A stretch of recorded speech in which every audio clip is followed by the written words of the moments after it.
Multi-21, c'est... Yeah, Multi-21.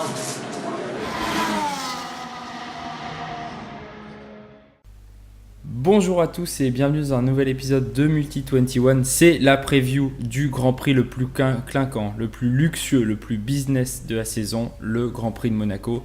Et à mes côtés aujourd'hui, Pierre Meslay, nouveau dans le podcast Multi-21. Pierre, peux-tu te présenter vite fait, ta passion pour la F1, tout ça? Eh ben, tout d'abord, bonjour tout le monde. Clément, je te remercie de me donner un petit peu la parole. Alors moi j'ai 28 ans, ça fait à peu près... je suis la F1 depuis à peu près 96, donc ça fait un petit peu plus de 20 ans. J'ai connu un petit peu comme tout le monde la domination Schumacher, Ferrari, plus ensuite d'autres dominations. Même si je l'ai pas vraiment connu en piste, j'ai quand même un coup de cœur pour Ayrton Senna, puis après c'est un petit peu Schumacher, et puis après c'est un petit peu Hamilton. Très bien, très bien. Donc les hommes qui ont dominé un peu ces 30 dernières années, on peut le dire, entre Senna, Schumacher et Lewis Hamilton. T'as parfaitement résumé. Alors, ce Grand Prix de Monaco, alors si on en parle très vite, le Grand Prix le plus court de la saison en termes de taille de circuit, le Grand Prix le plus court de la saison en termes de distance, un circuit de 3 km 337 dans les rues de Monaco, 260 km au total et non 305 comme d'habitude, 78 tours, un Grand Prix très très long et on peut le dire tout de suite, un Grand Prix de châssis plutôt que moteur. Bah écoute, sur Monaco, c'est pas forcément le plus gros moteur qui prime. Je pense que depuis 1950, ça a été visible à de multiples reprises. Le châssis et l'aéro sont vraiment importants. Si t'as pas un grip mécanique et si t'as pas un châssis qui suit, tu passes un très mauvais week-end à Monaco. Alors justement, une écurie qui n'a pas actuellement un grip châssis qui suit, et on l'a vu dans le dernier secteur à Barcelone, c'est Ferrari qui donc va vivre un week-end compliqué selon toute vraisemblance. Selon toute vraisemblance, je reprends l'analyse qu'avait fait Aurélien, qui était tout à fait judicieuse. Il y avait une vidéo qui avait tourné pour comparer le temps de Bottas et le temps de Vettel. Quand tu regardes les deux, vraiment la différence se fait dans ce troisième secteur. Alors Ferrari avait dit qu'ils avaient apporté une spec moteur et puis des évos aéro. Force est de constater que la spec moteur, bon peut-être, mais sur l'aéro ils sont pas du tout là, quoi. Donc, mais ça peut laisser augurer une Ferrari potentiellement en difficulté, une Red Bull pas trop mal et Mercedes qui peut peut-être jouer la surprise. Alors justement, tu avances mes propos. Ferrari, ce week-end, va peut-être être 3e voire 4e force, puisque Mercedes et Red Bull sont très forts, surtout Red Bull sur ce type de circuit, mais on a vu Mercedes depuis le début de la saison être dominant à peu près partout. Donc c'est vrai que Ferrari peut s'attendre à ne même pas jouer le podium, mais à juste jouer le top 6 si possible. Ouais, après, faut se souvenir que l'année dernière, il y a 2 ans, ils étaient très forts. Bon, l'année dernière, Ricciardo était au-dessus de la mêlée, mais Vettel avait quand même fini 2e. Après, c'est Monaco. J'aurais tendance à te dire, Red Bull, ils ont quand même le moteur Honda. Bon, jusqu'à maintenant, il y a une fiabilité irréprochable. On ne sait jamais ce qui peut arriver. Mercedes peut aussi se planter. Donc, c'est peut-être pas les meilleurs sur le papier. Après, avec le facteur chance. Le facteur chance peut énormément jouer à Monaco et c'est un facteur qui manque à certaines écuries depuis le début de la saison.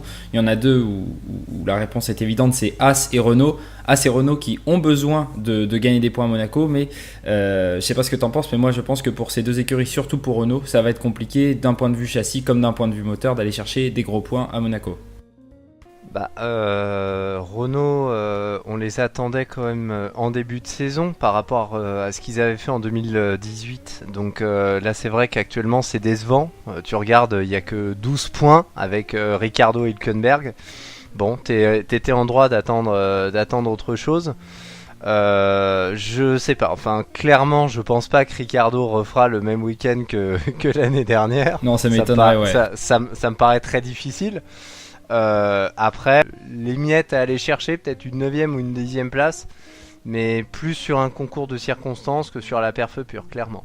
Oui, et puis même, comme tu l'as dit, ça sera plus une question de chance puisque McLaren a l'air très bon depuis le début de la saison et a été plutôt performant dans ce fameux troisième secteur à Barcelone qui augurait un petit peu de ce qui va se passer pendant ce week-end.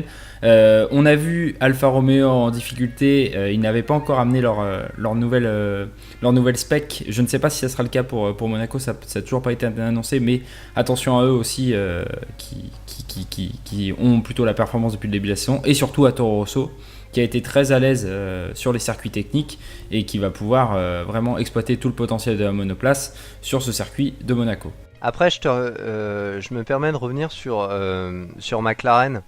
Bon, même si les deux circuits n'ont pas grand-chose à voir, ils étaient plutôt pas mal en Azerbaïdjan, qui est quand même un circuit urbain. Donc sur des places d'honneur, s'ils se débrouillent bien en qualification, il y a peut-être un truc à faire. Ouais, clairement, je suis d'accord avec toi. C'est que ce soit sur le troisième secteur en Azerbaïdjan, enfin sur le deuxième, troisième secteur, la partie en vieille ville, on va dire, en Azerbaïdjan, et sur la partie troisième secteur à Barcelone, ils ont été assez performants. Donc c'est vrai que en plus c'est un duo de pilotes qui fonctionnent plutôt bien depuis le début de la saison, qui ont beaucoup d'expérience malgré leur jeune âge. On l'avait déjà dit en pré-saison, mais Norris a fait énormément de courses dans sa jeunesse. Carlos Sainz est là depuis maintenant, c'est sa 5e saison. Donc c'est un duo de pilotes qui peut aller grappiller des points derrière le Big Three à Monaco assez facilement. Après, sur une de mes attentes du week-end, j'attends Norris de savoir ce qu'il est capable de faire à Monaco, et surtout j'attends Albon chez Toro Rosso. Albon qui selon moi est la grosse surprise du début de saison. Il n'a pas forcément un matériel tip top, mais par rapport à son coéquipier qui a quand même une expérience en F1, je trouve que c'est la surprise de ce début de saison, donc j'attends de voir ce qu'il est capable de faire à Monaco. C'est vrai que c'est un très bon Alexander Albon qu'on a vu depuis le début de la saison, et il faudra peut-être poser la question en fin de saison de savoir si cette QV de rookie 2019 n'est pas la meilleure qu'on ait vue depuis longtemps, puisque Norris et Russell sont si très bons. Enfin, on a un trio très très homogène. J'aimerais te parler d'un pilote qui sera sous le feu des projecteurs ce week-end de par ses performances au Grand Prix de Monaco précédent avec un S. C'est Max Verstappen, qui a toujours eu plus ou moins de difficultés à appréhender l'entièreté du week-end à Monaco. Il est 3ème au championnat du monde pour l'instant, devant Sébastien Vettel.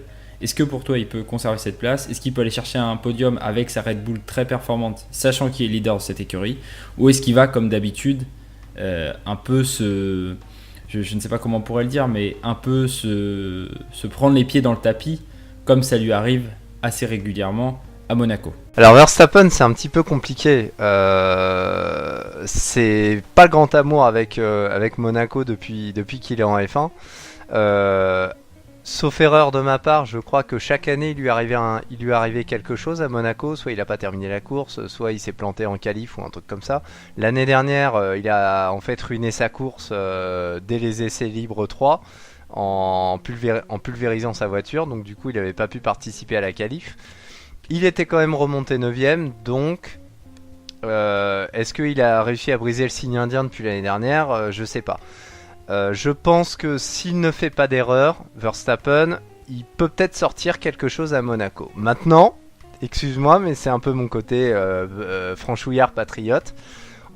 Gasly s'en sort de mieux en mieux chez Red Bull. Je pense que si Verstappen justement se prend les pieds dans le tapis, s'il lui arrive une tuile pendant le week-end, je pense que Gasly peut être la surprise. Vu qu'on peut s'attendre à ce que la Red Bull Honda soit quand même pas trop mauvaise à Monaco. Bah écoute, tu sais quoi, je vais te rejoindre, c'est une excellente idée. C'est vrai que Pierre Gasly a souvent roulé à Monaco, que ce soit en Formule Renault 2.0 ou en GP2. On le sait, il avait quelques difficultés en début d'année, il avait dit qu'il n'était pas à l'aise avec la monoplace à Bahreïn. Ça va mieux désormais. En Espagne, on avait vraiment une nette amélioration et vraiment un Pierre Gasly conquérant dans sa voiture.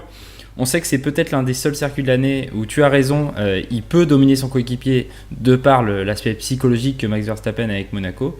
Donc pourquoi pas un podium, si ce n'est mieux, de Pierre Gasly. Moi, j'ai envie de te suivre sur cette hype-là et de me dire que Pierre Gasly peut être un gros coup à jouer pour ce week-end. Après, j'aurais tendance à dire que aussi bien français que monégasque, t'as l'aspect médiatique qui est très important à gérer à Monaco. Je sais pas si tu te souviens de 2012. 2012, de mémoire, Grosjean était très bien qualifié. Je crois qu'il était 3ème ou 4ème, un truc comme ça sur la grille. Les médias lui avaient un peu monté la tête sur vous savez, Olivier Panis en 96, et vous, est-ce que vous pouvez espérer une victoire, etc. Et du coup, ça avait été une cata au départ. Ça avait été une véritable mascarade. Ouais, après, je te rejoins sur Romain Grosjean. C'est bon, même si à l'époque, Michael Schumacher avait était venu un petit peu aussi le tasser. C'était un départ un peu chaotique à Monaco. On espère que ça ne sera pas la même cette année pour Pierre Gasly. Et c'est un jeune pilote, mais qui a l'air de garder la tête assez froide par rapport à tout ce qui lui arrive, notamment par rapport à la pression qui est mise chez Red Bull et par rapport à la pression des médias français qui, pour l'intersaison, l'ont déjà vu comme un futur vainqueur de Grand Prix du fait qu'il soit chez Red Bull. Donc on espère un Pierre Gasly très très calme et très très froid pendant ce Grand Prix de Monaco. Ça ne pourrait nous donner que des belles choses. Tout à fait. Si tu le veux bien, on va passer à ton pronostic. Quel podium vois-tu pour ce Grand Prix de Monaco 1, 2 et 3? Bah écoute, c'est un peu embêtant parce que j'aurais tendance à te dire que il y a le facteur météo qui peut rentrer en ligne de compte. Donc si c'est sec, bah je pense que ceux qui partent devant devraient rallier l'arrivée à peu près dans le même ordre. S'il pleut, par contre, ça peut donner un Grand Prix beaucoup plus amusant. On va partir sur un prono sec. Moi, j'aurais tendance à mettre Hamilton. On va parier que la Mercedes, ça devrait tourner. Je mettrais en deuxième Charles. Avec un petit surplus de motivation, pourquoi pas être deuxième. Et je mets une pièce sur Pierre Gasly pour le podium. Ah, un podium assez original. Et ton driver of the day, qui tu vois animer cette course? Qui je vois animer la course? Ça, c'est une très très bonne question. Comme l'animateur de course, ils peuvent être plusieurs potentiellement. C'est 3, faut bien savoir doubler, etc. Verstappen, allez. Allez, Verstappen comme driver of the day. Bah écoute, moi je vais mettre Verstappen vainqueur de ce Grand Prix devant Lewis Hamilton et Valtteri Bottas, puisque je pense que Bottas va continuer à nous émerveiller pendant cette saison et à suivre Lewis Hamilton. Et comme driver of the day, eh bien, c'est un circuit de jeunes chiens fous. J'ai envie de mettre Kevin Magnussen qui peut, par moment, s'il branche son cerveau, nous donner des choses assez formidables. On va passer au duel entre coéquipiers. Ouais. Très vite, tu vas me dire, écurie par écurie, je vais te les faire dans l'ordre du classement du championnat du monde actuel. Tu vas me donner qui tu vois sortir vainqueur des duels. Chez Mercedes, je dirais Hamilton. Très bien, je vais te suivre sur Lewis Hamilton. Chez Ferrari, Leclerc. Eh ben écoute, je vais te suivre aussi, on en a parlé la dernière fois, mais Sébastien Vettel est dans une mauvaise passe. Chez Red Bull, je reste sur mon idée, je pense que Gasly est capable de faire quelque chose. eh ben écoute, je vais mettre Verstappen pour rester dans mon pronostic. Chez McLaren, Sainz. eh ben écoute, moi je pars sur Lando Norris. Chez Racing Point, Perez, à mon avis, est solide à Monaco. eh ben écoute, je pense qu'on l'a vu au fil des années, Perez, donc je vais mettre Perez aussi. Chez As, Magnussen. je te suis sur K-Mag. Chez Alfa Romeo, Raikkonen, of course. oui, je pense qu'on est assez d'accord. Je vois pas trop pour l'instant l'ami Giovinazzi se sortir du bourbier dans lequel il est. Chez Renault, Ricciardo. eh ben écoute, je te suis sur Ricciardo. Chez Toro Rosso, Albon. eh ben écoute, je vais partir sur Daniel Kvyat. Et enfin, chez nos amis de chez Williams, Je dirais Russell par rapport à Kimi. Ouais, je pense qu'on est d'accord sur Russell. Pour terminer très vite, on a assez peu parlé du Grand Prix en lui-même. Monaco, ça t'évoque quoi? C'est quoi ce Grand Prix pour toi? Est-ce que on n'en fait pas un peu trop par rapport au fait que souvent, comme tu as dit tout à l'heure, l'ordre de départ et l'ordre d'arrivée, où ça mérite vraiment son titre de joyau de la saison? Est-ce que c'est toujours le joyau de la saison? Bah, moi je pense que oui, parce que même si dans les Émirats Arabes Unis t'as des grands prix comme Abu Dhabi ou pareil, voilà, t'as des super yachts, etc., tu n'as pas le prestige qu'a Monaco. Monaco, tu le disais toi-même, c'est le circuit le plus court de la saison. Euh, Ça a des caractéristiques que tu ne retrouves nulle part. Au cours du temps, tu as les plus grands qui se sont imposés. Tu as eu des fois d'énormes surprises. Je repense notamment à l'édition de 82. Bon, moi j'y étais pas, mais c'était quand même assez extraordinaire. Donc, je pense que c'est toujours le joyau de la couronne, de par le cadre, de par la piste et ce qui est chaque pilote n'a pas le même avis. Tu vas en avoir où ils vont adorer Monaco et d'autres où c'est leur bête noire. Je repense à Massa. Après, le dernier truc, et je terminerai là-dessus, bah, au niveau des pilotes de F1, ils sont quasiment tous domiciliés à Monaco. Donc d'une certaine façon, c'est un peu la course à la maison, quoi. Beaucoup l'ont dit, Ricardo l'a déjà dit, c'était un peu son second Grand Prix national, donc c'est vrai que c'est quelque chose d'assez important. On en avait parlé au moment du Grand Prix de Singapour l'an dernier en se disant que peut-être que Singapour pouvait shipper la couronne à Monaco de par le spectacle qui était proposé, qui était bien plus important, mais c'est vrai que les années où on a du spectacle à Monaco, c'est exceptionnel et ça rend le tout encore plus incroyable de par l'étroitesse de la piste, de par le challenge que propose le circuit, parce que on enlève l'écran, ça reste un excellent circuit en lui-même, très technique, très compliqué à maîtriser, donc c'est vrai que ça reste de toute façon un Grand Prix assez exceptionnel. Bah ouais, enfin du point de vue de, je pense, ingénierie, etc. Au niveau des réglages, c'est un vrai casse-tête, chaque année. C'est le circuit où tu ne peux pas te permettre la moindre erreur.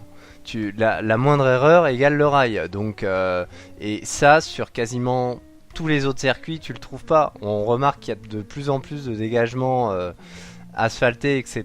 Je pense que tu n'as que 3 virages où tu as des dégagements. Si ma mémoire est bonne, à Monaco, tu as le centre des votes où tu as un dégagement. Ouais. Tu as aussi au virage en sortant du tunnel.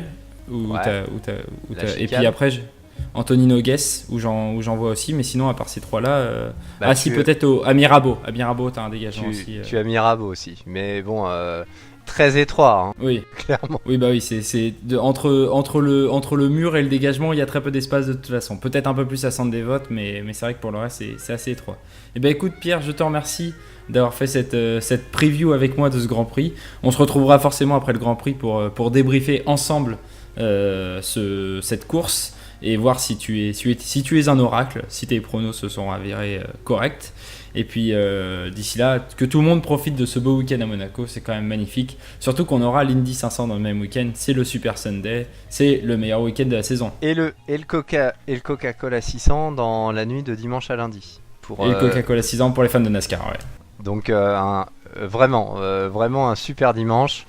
Qui peut commencer de la plus belle des manières avec Monaco. Donc je te remercie aussi et j'ai hâte d'y être et de voir finalement ce que ça donne. Allez, salut. Salut.